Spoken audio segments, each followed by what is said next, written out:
I suggested the other day that 0 degrees aspected 0 Aries and could be important. It's, in a sense, anything from 29 of anything to 2-1 of anything. May I ask you a question that's sort of unrelated except for the 0 Aries? Well, Say could I yes. finish this one first and then discuss yours? Yes. Hmm? I could finish maybe what I was going to say and then discuss Sorry. yours. Okay.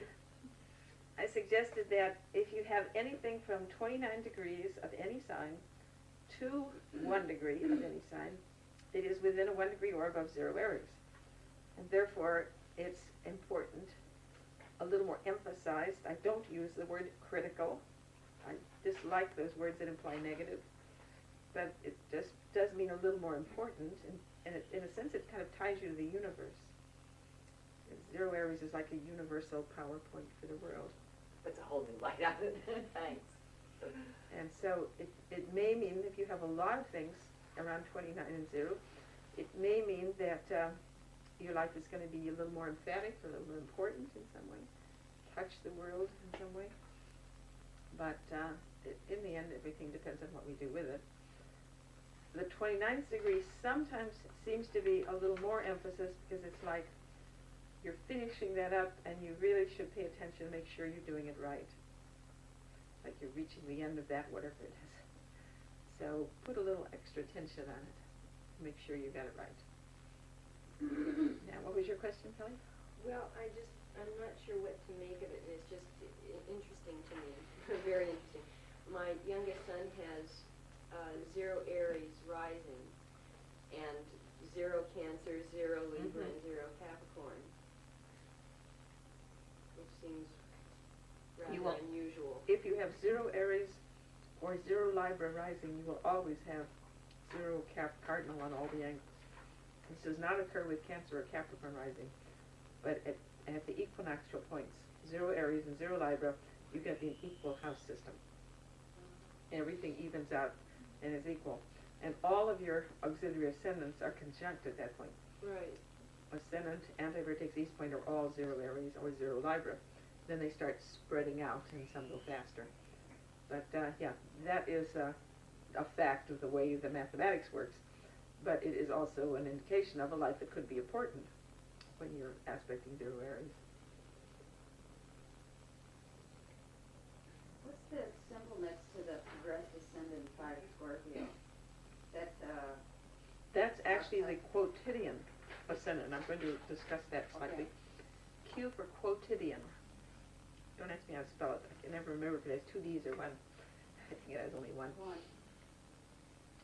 Now, we mentioned earlier on angles that the system that I prefer, I progress the midheaven the same distance the sun has gone. And that's whether I'm doing secondary progressions or tertiary progressions or minor progressions. I do the same thing. Take the midheaven the same distance the sun has gone, the solar arc. Then I look up, calculate the other angles. So they will vary a lot. And the quotidian angles are a different system where with the normal progressed angles, they move roughly the same distance as the sun. The midheaven exactly, but the others approximately, in the neighborhood of 1 degree in a year. Quotidian angles move about 1 degree a day. They go around the whole chart in the year and 1 degree more to catch up with the progressed angle for the next year. So they're a very sensitive timing device in the chart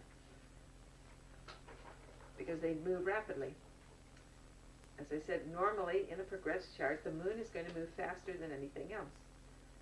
But the exception is quotidian angles. They're going to move the fastest, about 1 degree a day. So his quotidian ascendant that day entered 5 Scorpio, the day of the event. The day before it would have been 4, and the day after it would have been 6. Very rapid motion with quotidian angles. Don't ask me how to calculate them. I let the computer do it. I just got into these after the computer started doing the work.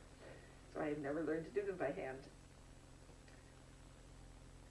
Now, this is a gentleman, or man, anyway, male, and we are going to look at his natal chart first before we speculate about what kind of event might have occurred with these aspects.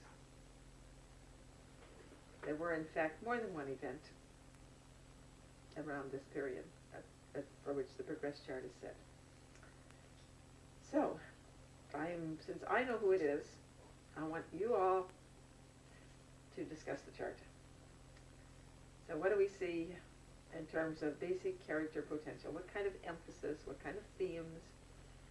There's a fairly strong, visible theme here. Can anybody pick up on it? Trying to surround intensity in the Scorpio-Leo connection with the Moon-Pluto conjunction and the Sun-Venus in the house. Very good. One theme is clearly the fixed emphasis. Leo and Scorpio both really emphasized, including Jupiter, Pluto. Pluto was just on the cusp, but the Taurus house and the Scorpios in the Leo house. And the anti-vertex is in Taurus, so we do get the strong fixed emphasis. A couple of asteroids in Aquarius, we have a fixed emphasis as one of the themes here. What does fixity tell us? Permanence,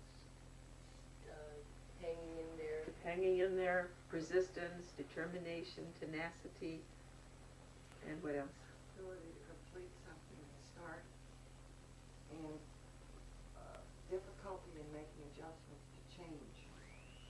First, to resist other people changing them. They call it enduring self-will, but those are all kind of saying the same thing. What else is a major part of fixity? What areas of life does it deal with? Financial. Right.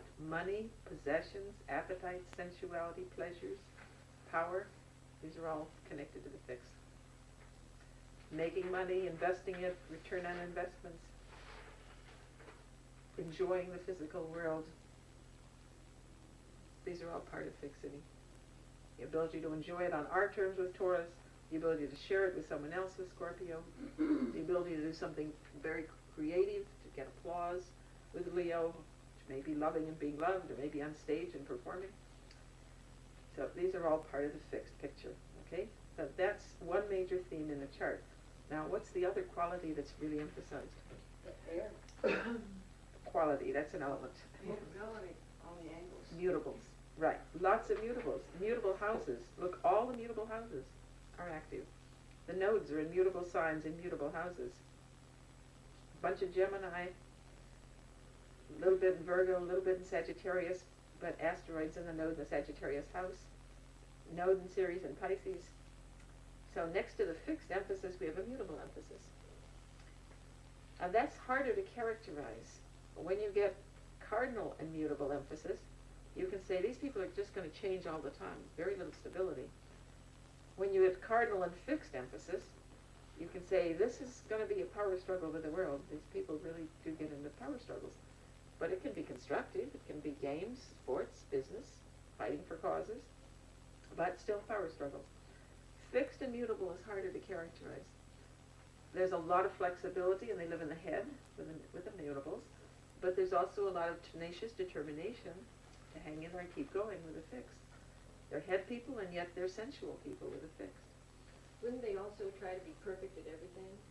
Not in the Virgo sense, but to incorporate all of that mutability into... To the extent that letter 9 and letter 12 are involved, you get the perfection. Certainly Gemini's not into being perfect. Gemini's like, slough it through and skip on. Skim the surface and move on. So the perfectionism comes in if you've got heavy Sagittarius, Pisces, 9th house, 12th house, and we do have enough of that. That could be an issue here. Could be conflict. It could be part of the conflict between the Pisces and the Virgo. I want it perfect, and look at the flaws it's not. Got to make an effort and make it.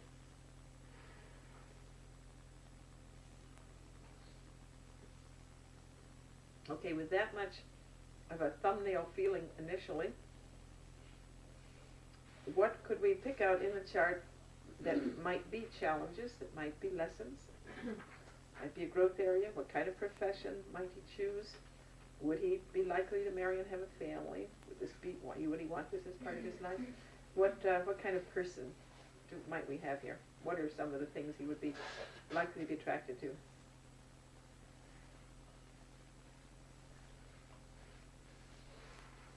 think he would be likely to have a family and a home base. Okay, that strong fourth house, fifth house usually indicates, and Cancer and Leo, somebody's going to want emotional attachments, want a home base, wants emotional security. And be a nurturer himself. Yeah, potential of nurturing with that. And what kind of profession might be good for him? Look at the earth houses, particularly. The houses are kind of like your structure in which you're functioning. And look at Saturn and Vesta. What kind of emphasis? Taking care of would be a good profession for him. Some sort of nurturing profession. Pisces in the 10th can either be artist or savior. Those are both possibilities. Sagittarius in the 6th can want something ideal in the work. Pluto and Mars are rulers of the 6th, the Scorpio. One's in Leo and one's in Scorpio. Jupiter also rules the 6th, and that's in the second house in Cancer. And that's third. Doctor, surgeon, Scorpio fits very well going into that. An analyst, someone who is analyzing things and figuring things out, right? That's a possibility. Yeah, those would be both good choices.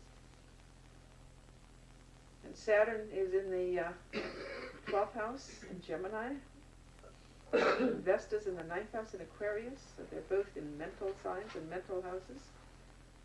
Work with the mind or work with the hands, either one. That air emphasis, people and ideas very often.